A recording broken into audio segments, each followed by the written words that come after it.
Myself Mahika Pragya, and today I will give presentation on the comparative perspective of populist parties and their impact on democratic institutions.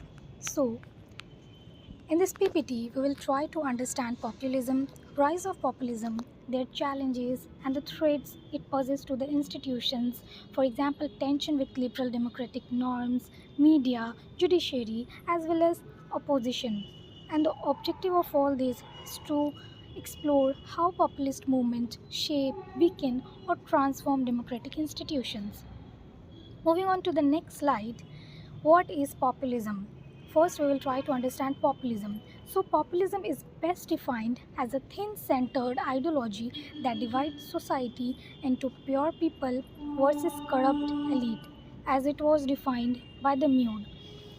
It also claims to represent the general will of the people. Now, we will quickly understand the characteristics of the populism. So, populism is not ideologically uniform and fixed. It can be left wing, right wing, and even centrist. Second, it focuses more on strategy over the doctrine. Since its ideology is not fixed at all, it can adapt to the context, merges with other ideologies, and it is often anti pluralistic and critical of the institutions. Now, when we try to understand the political role in this context, so basically, populism, we can say it can undermine liberal democratic norms through disrupting the checks and balances within the whole system, hampering the judicial authority and the media independence, while some also argue that it enhances democratic responsiveness by questioning the elite. When we try to understand through the comparative political lens, we will study it via rhetoric, organization, and institutional impacts, etc. Now, in this slide, we will understand the relationship, or we can say the impact the populism has on the democracy. So it has a kind of dual nature. It can revitalize democracy and undermine democracy at the same time. So impact on the institutions, how it impact the institutions. So basically it weakens checks and balances, media, judiciary, and it also hamper the press freedom, and it promotes centralization of power. It can also lead to democratic backsliding. For example, like democratic backsliding often refers to the term which means that the slow and subtle erosion of democratic norms and democratic principles. For example, the authoritarian drift in Hungary, Turkey, etc. Then we will understand the comparative analysis of the populist parties with the example of India and the USA by comparing both the two countries where the populism is prevalent. So, the case study between them.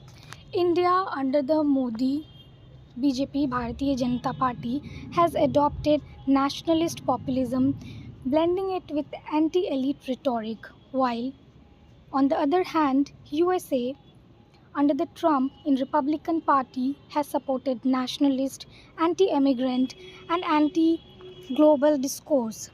While the common thing between both of them is that both rely on the charismatic leadership, Modi as well as Trump.